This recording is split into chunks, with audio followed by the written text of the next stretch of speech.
बिस्मिल्लाहिर्रहमानिर्रहीम, अस्सलाम वालेकुम। लास्ट लेक्चर के अंदर हमने देखा एंड्रॉयड स्टूडियो को आप अपने सिस्टम में किस तरह इंस्टॉल कर सकते हैं। इसके साथ हमने देखा था सिस्टम की कौन सी स्पेसिफिक रिक्वायरमेंट्स हैं जो एंड्रॉयड स्टूडियो को अपने सिस्टम के अंदर इंस्टॉल करने के लिए सपोर्टेबल है। तो इस लेक्चर के अंदर मैं आपको ये बताऊंगी कि आप अपने फर्स्ट प्रोजेक्ट एंड्रॉयड स्टूडियो के अंदर किस तरह बना सकते हैं और साथ में इसके अंदर कौन कौन से टूल्स यूज़ हो रहे हैं। ठीक है, तो सबसे पहले आ जाते हैं इस पोर्शन के ऊपर। हमारे पास जो टास्क बार है इसके अंदर ये जो नो डिवाइस लिखा हुआ है, इसका मतलब है कि आप अपने सिस्टम के साथ अपने डाटा केबल की मदद से अपने मोबाइल को कनेक्ट कर सकते हैं। जैसे ही आप अपने मोबाइल की मदद से कनेक्ट करेंगे, यहाँ पे आपकी डिवाइस का नेम शो हो जाएगा, डिवाइस का नेम शो होगा और साथ में आपने क्या क्रिएट रन बटन पे क्लिक करना है। ये रन का बटन है, मींस एग्जीक्यूट का बटन है। इसके लिए कमांड यूज होती है शिफ्ट प्लस F10। आप इसकी मदद से क्या कर सकते हैं, अपने प्रोग्राम को रन कर सकते हैं। दूसरा तरीका ये है कि डिवाइस आप अपनी ये जो ऐप है इसको डिस्प्ले करवाना चाहते हैं या रन करवाना चाहते हैं, तो दूसरा तरीका ये है कि आप इसको अपने जेनी मोशन की तरफ, जेनी मोशन एक थर्ड पार्टी ऐप है जिसको आप अपने सिस्टम में इंस्टॉल करें और आपकी जो डिवाइस है वो वहाँ पे शो हो जाएगी। ठीक है, अलग से सॉफ्टवेयर इंस्टॉल करें जो कि आपकी डिवाइस को वहाँ पे डिस्प्ले करवा देगा। तीसरा तरीका मैंने आपको बताया था कि आप इस सिस्टम के अंदर इसका अपना emulator means Android AVD means Android virtual device को इंस्टॉल करें और यहाँ पे अपनी डिवाइस खुद से क्रिएट करें, मीन्स खुद से सेल फोन या मोबाइल फ़ोन जो भी आप क्रिएट करना चाह रहे हैं वो क्रिएट करें और उसके अंदर अपना प्रोजेक्ट जो है वो रन कर रहे हो। तो ये 3 बेसिक तरीके हैं जिसकी मदद से आप अपनी डिवाइस को क्या कर सकते हैं, रन कर सकते हैं। यहाँ से मोस्ट इम्पोर्टेंट चीज़, अगर आपकी प्रोग्राम के अंदर फाइल्स के अंदर एरर आ रहा है तो आप अपने प्रोजेक्ट को यहाँ से ग्रेडल फाइल्स को जो है वो सिंक्रोनाइज करवा सकते हैं। ये जो है हमारे पास SDK मैनेजर है। SDK stands for software development kit. आपको बताया गया है कि अगर सॉफ्टवेयर डेवलपमेंट किट कम्प्लीटली आपके सिस्टम में इंस्टॉल नहीं होती तो आपका सिस्टम कभी भी प्रॉपरली वर्क नहीं कर सकता। बहुत ज़्यादा लाइब्रेरीज जो हैं वो सॉफ्टवेयर डेवलपमेंट किट के अंदर यूज़ हो रही होती हैं, पैकेजेस का इस्तेमाल हो रहा होता है। आपका यहाँ पे सारे के सारे सिस्टम को कम्प्लीटली इंस्टॉल करने के लिए, मीन्स एंड्रॉयड स्टूडियो को पैकेजेस को कंप्लीट इंस्टॉल करने के लिए SDK का होना बहुत ज़्यादा ज़रूरी है। ये ग्रेडल बिल्ड क्या है, ये हमारे पास हो गया है। इस साइड पे आ जाते हैं। यहाँ पे हमारे पास ये फाइल का ऑप्शन है, इसमें आप न्यू फाइल्स को क्रिएट कर सकते हैं। ठीक है, क्लोज कर सकते हैं अपनी फाइल को, मीन्स जिप फाइल क्रिएट कर सकते हैं, एक्सपोर्ट कर सकते हैं, प्रिंट निकलवा सकते हैं, एग्जिट कर सकते हैं। एडिट के अंदर आके आप अपने फाइल्स के अंदर यानी कोड वगैरह को कन्वर्ट या पाथ वगैरह फाइंड वगैरह कर सकते हैं। टूल्स कौन कौन से यूज़ हो रहे हैं यहाँ पे, अगेन वो ग्रेडल और SDK फाइल्स वगैरह के बारे में बता रहे हैं। नेविगेशन, कोड, रिफ्रैक्टर में आप अपनी फाइल का नेम चेंज कर सकते हैं, कोई और यूज़ करना है या कोई अनयूज्ड रिसोर्सेज वगैरह जो हैं उनको रिमूव करवा सकते हैं। अगर आपके अगेन प्रोजेक्ट के अंदर कोई एरर आ रहा है और आपको समझ नहीं आ रही उस एरर को किस तरह सोल्व करना है, तो मेक प्रोजेक्ट क्या करता है, आपके प्रोजेक्ट के अंदर से उसको दोबारा से रीलोड करवा रहा होता है कि अगर कोई मजीद एरर्स हैं तो उसको सोल्व आउट किया जा सके। अगेन आप यहाँ से भी अपनी ऐप को क्या कर सकते हैं, रन कर सकते हैं। डिबगिंग का ऑप्शन है, मल्टीपल फर्दर ऑप्शंस हैं जो टाइम टू टाइम हम इसको डील कर रहे होंगे। टूल्स के अंदर आ जाए, हमारे पास लैंग्वेजेस का वो बता रहा है कि कोटलिन भी सपोर्टेबल है, आप इसके अंदर भी कोडिंग कर सकते हैं। ठीक है, इसके साथ वो डिवाइस मैनेजर का बता रहा है जिसमें मैंने अभी आपको बताया AVD means Android virtual device, वो इंस्टॉल करें, आप अपना प्रोजेक्ट को उसके ऊपर रन कर सकते हैं, ऐप को उसके ऊपर चला सकते हैं। SDK manager software development kit, अगर आपके उस टाइम पे नेटवर्क का इशू आ जाता है और आपके तमाम पैकेजेस प्रॉपरली डाउनलोड नहीं हो सके, तो आप बजाय इसके कि एंड्रॉयड स्टूडियो को दोबारा से डिलीट करें और दोबारा से इंस्टॉल करें, ठीक है, आप SDK मैनेजर पे क्लिक करें और जो पैकेजेस आपके मिसिंग हैं उन पैकेजेस को आप ऑन द स्पॉट क्या कर सकते हैं, सिस्टम में इंस्टॉल कर सकते हैं। डाटाबेस से कनेक्टिविटी के लिए यहाँ पे वो बिल्ट इन फीचर प्रोवाइड करता है फायरबेस। हम भी फायरबेस का यूज़ करेंगे डाटाबेस से कनेक्शन एस्टैब्लिश करने के लिए। किस तरह किया जा सकता है वो नेक्स्ट लेक्चर्स में हम डिटेल में इसको डील करेंगे। फायरबेस जो है वो ऑनलाइन प्लेटफॉर्म प्रोवाइड करता है, मीन्स आपका डाटाबेस स्टोर करने के लिए इस्तेमाल किया जा रहा होता है। बाकी विंडो हेल्प के लिए ये फर्दर हैं, हम बाद में देख रहे होंगे। आप इस साइड पे आ जाए, यहाँ पे हमारे पास 3 ऑप्शन शो कर रहे हैं, एक कोड का और एक डिज़ाइन का और सेंटर में स्प्लिट मीन्स आपकी ये जो कोडिंग है और साथ में डिज़ाइन दोनों शो हो जाए। अगर सिंपल कोड पे क्लिक किया जाता है तो सिंपल कोड आपको शो हो जाएगा और डिज़ाइन पे क्लिक करते हैं तो सिंपल डिज़ाइन आ जाएगा। अब सिंपल डिज़ाइन में एक कंसेप्ट ये है कि हम ड्रैग एंड ड्रॉप भी कर रहे हैं। देखिए अभी यहाँ से ये बटन आया, मैंने यहाँ पे पुट कर दी, देखिए बटन आ गए ड्रैग एंड ड्रॉप की मदद से। इमेज व्यू है, आप इमेज व्यू लेना चाहते हैं, यहाँ पे इमेज व्यू ले लें, वो बता रहे क्या लेना है, ठीक है। अवतार ले लेते हैं यहाँ से। ये तो एक कंसेप्ट हो गया आपका ड्रैग एंड ड्रॉप का। आप चाहते हैं कि देखिए fragment, scroll view, switch, recycler view, button, text, कुछ भी आप लेना चाहें। लेट्स सपोज अगेन एक टेक्स्ट लेना चाहते हैं हम, स्पिनर लेना चाहते हैं, या कोई चीज़ भी आप लेना चाहते हैं, वो यहाँ पे हम एडजस्ट ड्रैग एंड ड्रॉप की मदद से कर सकते हैं। जैसे ही आप ड्रैग एंड ड्रॉप करेंगे, इससे रेलेवेंट जो कोडिंग है वो यहाँ पर आई पड़ी होगी। इसी तरह यहाँ पे देखिए इमेज व्यू हमने लिया है, इमेज व्यू की कोडिंग आई पड़ी है। साथ में हमने ये टेक्स्ट व्यू पहले से मौजूद था, इसकी भी कोडिंग पड़ी हुई है। तो ये तो हमें बेसिक वो बता रहा है कि आप डिज़ाइन, स्प्लिट और कोड, इन तीनों का क्या पर्पस है। यहाँ पे वो आईडी आपकी इंटीग्रेटेड डेवलपमेंट एनवायरनमेंट बता रहा है कि अपडेट्स अवेलेबल हैं, ठीक है। यहाँ पे अगर आप साइन इन गूगल से करें तो उसके बारे में आपके पास इधर आईडी और लॉगिन शो हो जाएगा। इस पोर्शन पे आते हैं, यहाँ पे मोस्ट इंपॉर्टेंट फेजेस हैं, ठीक है। बाकी आपको टाइम टू टाइम चीज़ें अंडरस्टैंड हो रही होंगी। यहाँ पे देखिए आपके पास ऐप है और मैनिफेस्ट है। मैनिफेस्ट के अंदर जो फाइल है, ये इस चीज़ को मेक श्योर करती है कि आपकी कौन सी एक्टिविटी पहले चलेगी, मीन्स कौन सी एक्टिविटी फर्स्ट लॉन्च होगी और फिर कौन सी एक्टिविटी चलेगी। अब अभी हम क्लास में ये एक्टिविटीज़ का कंसेप्ट पढ़ रहे हैं कि एक एक्टिविटी से दूसरी एक्टिविटी में आप जा रहे हैं तो इंटेंट लग रहा है, मीन्स एक्शन उसके ऊपर परफॉर्म हो रहा है। तो यहाँ पे ये वही कंसेप्ट बताता है कि आपने अगर फर्स्ट एक्टिविटी पे है और सेकंड एक्टिविटी पे जाना है, थर्ड एक्टिविटी पे जाना है, फोर्थ एक्टिविटी पे जाना है, तो ये जो हमारे पास एंड्रॉयड मैनिफेस्ट है, यहाँ पे आके हम अपनी ऐप को तरतीब दे रहे होते हैं कि पहले ये एक्टिविटी चलेगी, फिर ये एक्टिविटी चलेगी, फिर ये एक्टिविटी चलेगी।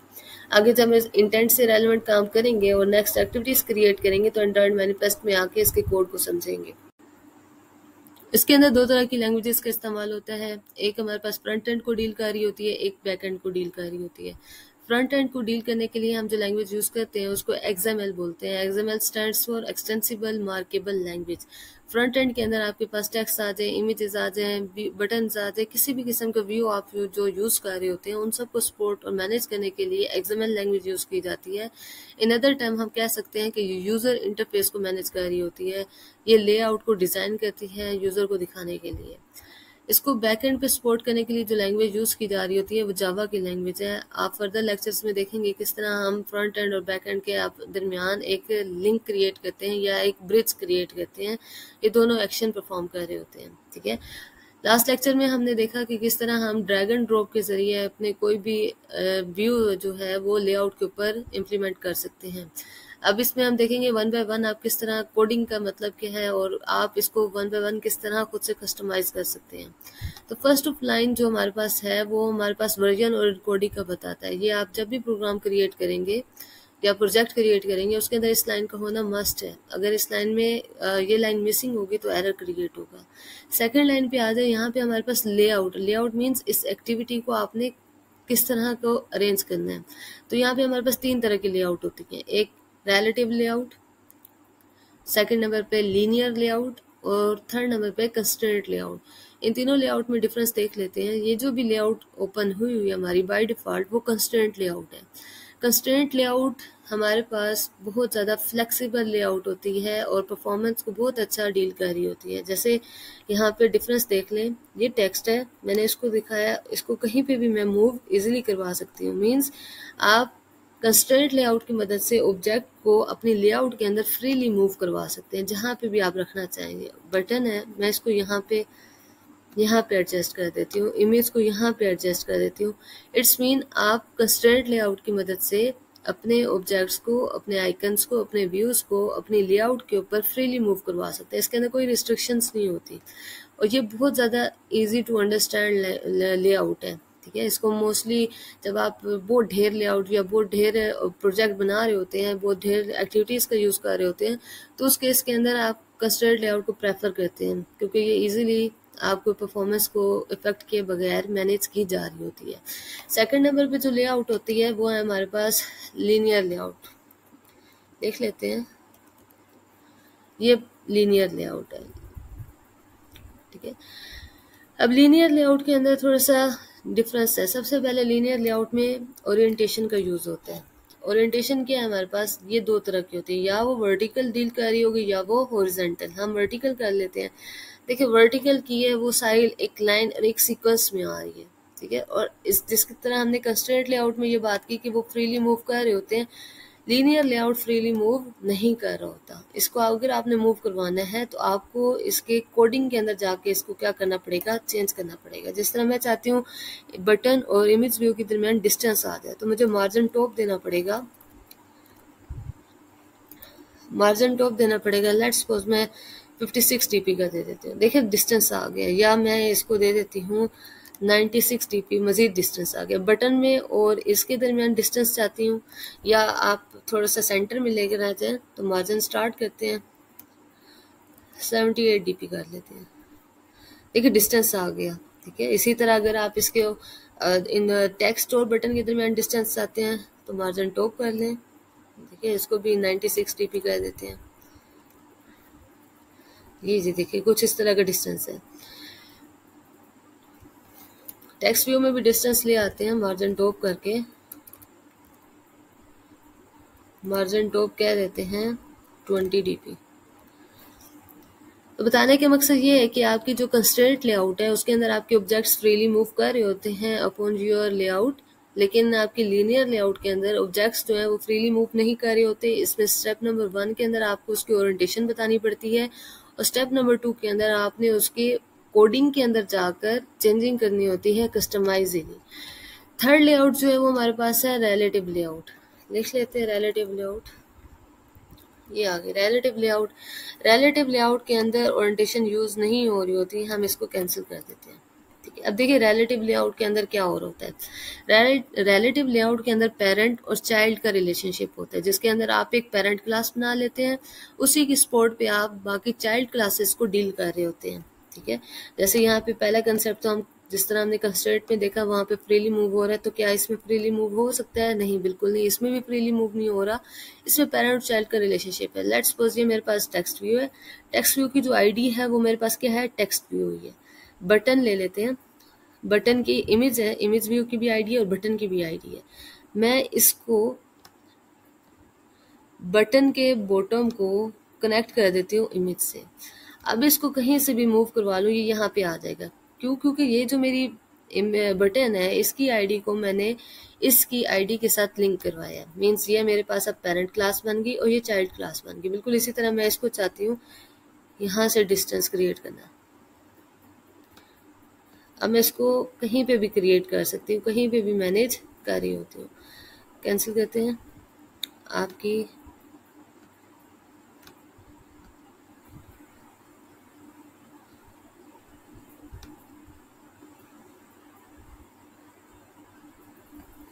बहरहाल इसके अंदर हम क्या कर रहे होते हैं, अपनी चाइल्ड और पेरेंट क्लास को डील कर रहे होते हैं, और उसकी मदद से आप इसके अंदर भी कोडिंग के जरिए कर सकते हैं। मार्जिन टॉप यहाँ पे भी दे सकते हैं।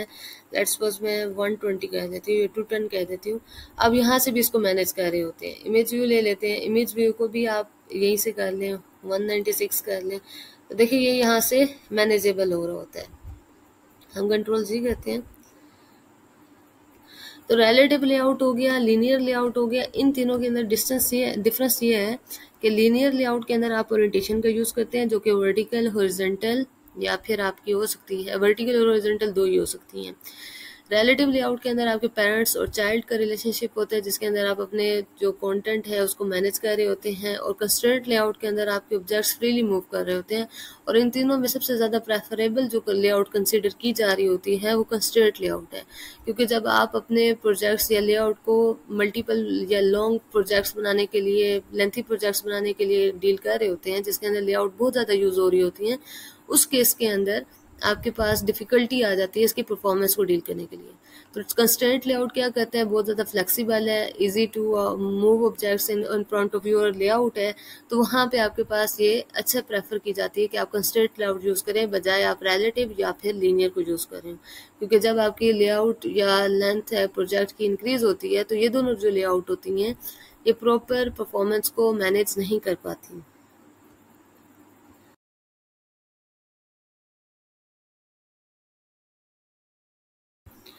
अच्छा, लेआउट का कंसेप्ट क्लियर हो गया। उसके बाद हम देखते हैं नेक्स्ट लाइन का क्या पर्पज़ है। इस लाइन के अंदर वो टूल्स वगैरह का बता रहा है, ये बिल्ट इन होती हैं। यहाँ पे ये मोस्ट इंपॉर्टेंट लाइन है, ये दोनों। लेआउट विथ और हाइट। लेआउट विथ मीन्स और हाइट मीन्स ये आपको टेक्स्ट के ऊपर करके दिखाती हूँ। बैकग्राउंड कलर्स, अब कलर के लिए लिखने का हमारा जो सिंटैक्स है वो @ कलर और slash white, white black blue जो भी आप करना चाहें यहाँ से आप कस्टमरली लिख भी सकते हैं। लेट्स सपोज मैं लिख देती हूँ ब्लैक, देखिए वो सजेशन भी दे रहा है मुझे ब्लैक। ब्लैक लिखने के केस में देखिए आपके बैकग्राउंड बिल्कुल चेंज हो गया। या आप इसको यहाँ से ये जो बॉक्स नज़र आ रहा है कलर का, यहाँ पे क्लिक करें, कस्टम पे जाएं और यहाँ से अपना बैकग्राउंड कलर जो है वो इसके अकॉर्डिंग चेंज कर लें जो आपको अच्छा लगे। ठीक है, तो फिलहाल हम ब्लैक ही रखते हैं, सॉरी वाइट ही रखते हैं। ये वो कुछ है कलर वो आ गया। ठीक है, तो ये हमारे पास कलर आ गया। इसी तरह हमारे पास नेक्स्ट लाइन पे आ जाए, यहाँ पे ये डॉट मेन एक्टिविटी का मतलब है कि ये जो लेआउट है इसका लिंक होगा इस एक्टिविटी के साथ। ठीक है, और ये देना लाजमी है। अगर आप ये एक्टिविटी का लिंक नहीं देते तो इस केस में भी एरर आ जाते हैं। नेक्स्ट आ जाए हमारे पास ये टेक्स्ट व्यू है। टेक्स्ट व्यू के अंदर हम देखते हैं क्या चेंजिंग हो रही है। टेक्स्ट व्यू में आईडी वो होता है जो आप उसको यूनिकली आइडेंटिफाई करना चाहते हैं। इन फ्यूचर आपने अगर उसको मेन एक्टिविटी के अंदर डील करना है तो मेन एक्टिविटी में डील करने के लिए हर आइकन या हर व्यू की अपनी एक आईडी होगी और ये यूनिक होनी चाहिए। लेट्स सपोज मेरे पास एक टेक्स्ट व्यू ये क्रिएट हुआ है, एक और मैं टेक्स्ट व्यू क्रिएट करती हूँ, उस केस में मेरी इसकी आईडी और दूसरे टेक्स्ट व्यू की आईडी चेंज होनी चाहिए, सेम नहीं होनी चाहिए। यहाँ पे कंसेप्ट देते हैं रैप कंटेंट का, विथ और हाइट। विथ क्या है? Wrap content. Wrap content means जितना भी हमारा टेक्स्ट होगा उतनी उसने लेआउट में जगह ले लेनी है। लेट्स सपोज मैं इसको मैच पेरेंट करती हूँ, अभी आप डिफरेंस देखिएगा। मैच पेरेंट किया है तो देखिए अभी हमारे पास इसकी विड्थ जो है वो ओवरऑल इसके लेआउट के अंदर अकॉर्डिंग आ गई है। और अगर इसको हाइट को मैं मैच पेरेंट करूँ, देखिए उसने देखिए मैच पेरेंट मीन्स उसने पूरी लेआउट को ले लिया। ये देखिए यहाँ से बॉटम से उसी के अंदर उसके पास टेक्स्ट वगैरह आ गए, तो पूरी उसने लेआउट को कवर कर लिया। मैच पेरेंट का ये मतलब है कि पूरी लेआउट को कवर करना, left right up and down overall उसने पूरी लेआउट को कवर कर लिया। और मैच पेरेंट का क्या मतलब, रैप कंटेंट का क्या मतलब है, यहाँ पे लिख लेते हैं। मीन्स जितना आपका कंटेंट होगा उतना लेआउट के ऊपर वो हिस्सा या पोर्शन जो है वो सिलेक्ट कर रहा होगा। इसको भी हम रैप कंटेंट कर देते हैं, रैप कंटेंट कर देते हैं। नेक्स्ट लाइन पे आ गया टेक्स्ट। टेक्स्ट में आप वो चीज़ लिखते हैं जो आप इधर प्रिंट करवाना या शो करवाना चाह रहे हैं। तो मैंने लिखा हुआ कुछ है, this is your first Android Studio project. Next आ जाए कलर। टेक्स्ट कलर आप लिखेंगे ब्लैक है, वाइट है, जो भी आप लेना चाहिए यहाँ पे आप इसलिए चेंज कर सकते हैं। अगेन यहाँ से आप जाएँ और कस्टम पे क्लिक करें। कस्टम पे क्लिक करने के बाद आप इसका कलर कुछ भी चेंज कर सकते हैं इजीली। ठीक है, तो हमने कुछ ये रेड कलर का ले लिया। नेक्स्ट लाइन पे आ जाए टेक्स्ट साइज। वो टेक्स्ट साइज पूछ रहा है आप कितना रखना चाह रहे हैं। लेट्स सपोज मैं इसको 25 करना चाह रही हूँ, मेरा देखिए साइज ऑटोमेटिकली चेंज हो गई। या 67 करना चाह रही हूँ, ये कुछ ज़्यादा ही हो गया। 67 करना चाह रही थी, मेरा प्रोजेक्ट सॉरी मेरा जो साइज है टेक्स्ट का वो देखिए कितना ज़्यादा हो गया। स्टाइल 3 तरह के हैं इसके अंदर, इटैलिक, बोल्ड, इधर लिख लेते हैं। देखिए वो सजेशन देगा अभी। बोल्ड करना चाहते हैं, इटैलिक करना चाहते हैं या आप सिंपल रखना चाहते हैं, ये आपके ऊपर होता है। इग्नोर, ये आपके पास कुछ इस तरह की टर्म्स आ जाती हैं, बाजू का ऐसे वो अंडरस्टैंड नहीं कर रहा होता मजीद कंस्ट्रेंट्स को, तो वो यहाँ पे आप इग्नोर करके अपने जो एरर है उसको रिजॉल्व कर सकते हैं। नेक्स्ट है बटन की आईडी। ये देखिए ये बटन की लाइन जो है वो अंडर रेड आ रही है, इट्स मीन यहाँ पे कोई एरर है। देख लेते हैं, शो कॉन्टेक्ट सेक्शन पे जाएं और जहाँ पे वो एरर बता देता है जो भी एरर है। तो वो कह रहा है आपके जो टूल्स हैं वो मिसिंग कंस्ट्रेंट आ रहे हैं, तो इसको ऐड कर लें। मिसिंग कंस्ट्रेंट्स को ऐड करने की वजह से आपके जो भी एरर होगा वो उसको क्या कर देगा, रिमूव। अब यहाँ पे कंसेप्ट समझिएगा, मेरे जो है टेक्स्ट के ऊपर ही बटन आ रहा है। पहले तो बटन की आईडी आ गई है, इसकी हाइट हम देखें मैच पेरेंट करके देखते हैं, आप पूरे पेज पे आ गए। और रैप कंटेंट था, इट्स मीन जितने बटन का लेंथ थी उतने ही या जितनी बटन की विड्थ थी उतनी ही उसने कंज्यूम की हुई है। तो यहाँ पे भी मैं मैच पेरेंट कर लेती हूँ, सॉरी मैच पेरेंट कर दिया तो देखिए पूरे पेज के ऊपर आ गई है। तो यहाँ पे हम अगेन, हमें नहीं चाहिए इस तरह, हम रैप कंटेंट ही रखेंगे दोनों केसेस में कि हमारे जितना टेक्स्ट है उतना डील करें। बटन का टेक्स्ट आ गया बटन, यहाँ पे मैं कह सकती हूँ क्लिक मी, क्लिक मी। नेक्स्ट लाइन पे हम इसको चाहते हैं कि ये थोड़ा सा स्पेस आ जाए टेक्स्ट और आपके बटन के अंदर, तो यहाँ पे ऐड कर देते हैं मार्जिन टॉप। मार्जिन टॉप कह देते हैं 20 dp। इन दोनों के दरमियान चाहिए डिस्टेंस, तो 20 कम है। 80 dp कर लेते हैं, ठीक है। मार्जिन टॉप जो है वो हमारे पास 80 dp होना चाहिए। लेट्स ये हमारे पास कस्टर्ड लेआउट है, तो आप इसको क्लिक करके भी नीचे ला सकते हैं। ये आ गया आपका क्लिक मी, ठीक है। अब इसका साइज जो है वो 65 है, ये नहीं सॉरी बटन का, इसका साइज हम चेंज करना चाहें तो किस तरह कर सकते हैं। आप लिखें TXT टेक्स्ट साइज, साइज आपका दे 50 dp कर दें। देखिए वो साइज थोड़ा कुछ ज़्यादा ही बड़ा हो गया, आप 30 कर दें। 30 dp किया, वो साइज थोड़ा सा बड़ा हो गया, ठीक है। इसी तरह आप इसका स्टाइल चेंज कर सकते हैं, कलर चेंज कर सकते हैं, ठीक है। अब आ जाए इमेज व्यू के ऊपर। इमेज व्यू के ऊपर भी एरर है, तो हम शो कॉन्टेक्स्ट सेक्शन, किसी भी किस्म का एरर आ जाए आपके इस एक्टिविटी के अंदर, तो आप उसको इस तरह डील कर सकते हैं, ठीक है। इमेज की आईडी लिखी हुई है, रैप कंटेंट का मतलब बता चुकी हूँ, मैच पेरेंट का मतलब बता चुकी हूँ, आपको इन दोनों में डिफरेंस आना चाहिए। और इसके बाद हमारे पास आ जाता है इमेज के अंदर हमने अगर इमेज पास करवानी है, इमेज के लिए SRC लिखेंगे, और इमेज के सोर्स पूछ रहे हैं, ठीक है। और ड्राइबल में जाएंगे, ड्रॉएबल SSC लॉन्च आपके पास एंड्रॉयड, ठीक है।